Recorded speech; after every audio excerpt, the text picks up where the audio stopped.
And then we came to, okay, they figured out a way to make Toni Storm's gimmick work.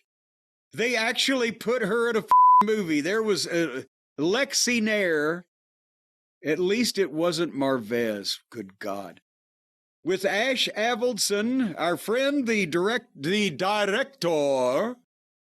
you Goes Wrong Show fans, and screenwriter of Queen of the Ring, and Toni Storm, and at least her gimmick worked here.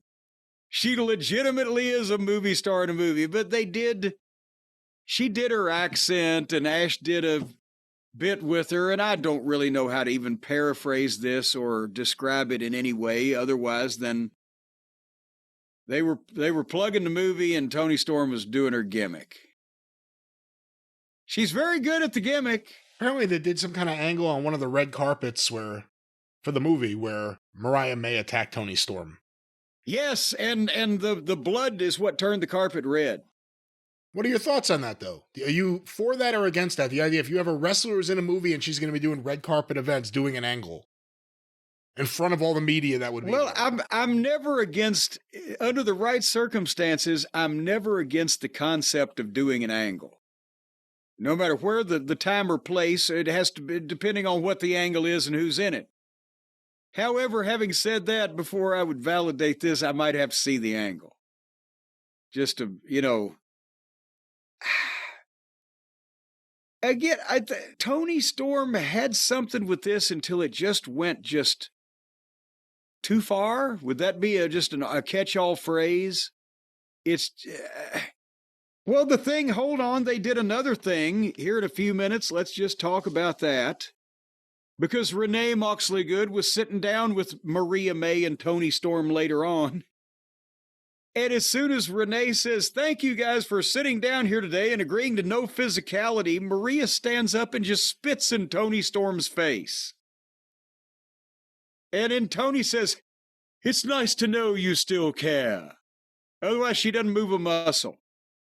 And they proceeded to do the most ridiculous acting, in quotation marks, that I've ever seen. It's like they're letting out all of their aspirations of doing parodies of Lifetime movies. I mean, they're exhibiting, especially Maria too, some element of talent in being able to say all this shit, but it's just ridiculous, isn't it? I mean, I'm not a big fan of the stuff on wrestling that's overly theatrical like that at this point.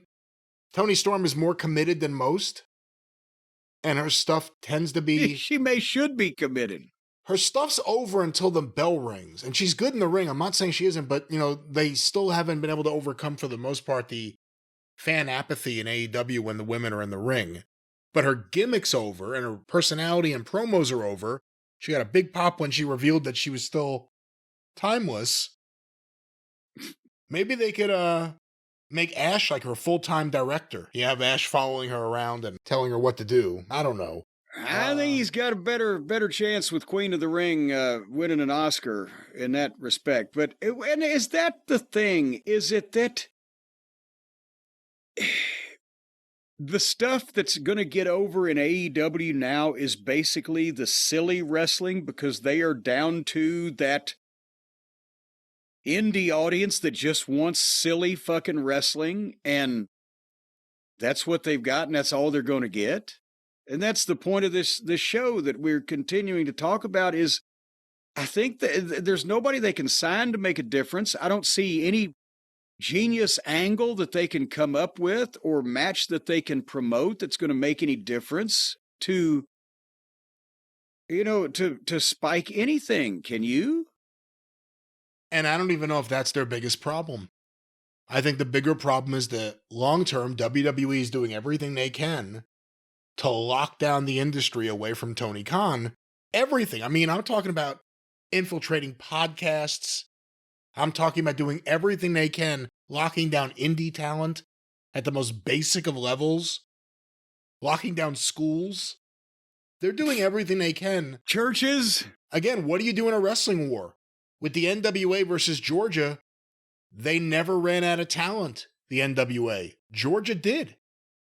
And it's a little bit of a different dynamic. You don't have a conglomeration of, to use the term, wrestling promoters working together.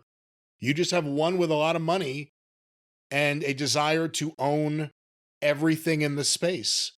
That's, again, it goes back to the frustrations with Tony Khan. It's Tony Khan's wrestling company. That will be a distant number two unless AEW does things to change things at the top, and they're never going to. It's a frustrating ordeal to kind of watch. I think that's the problem.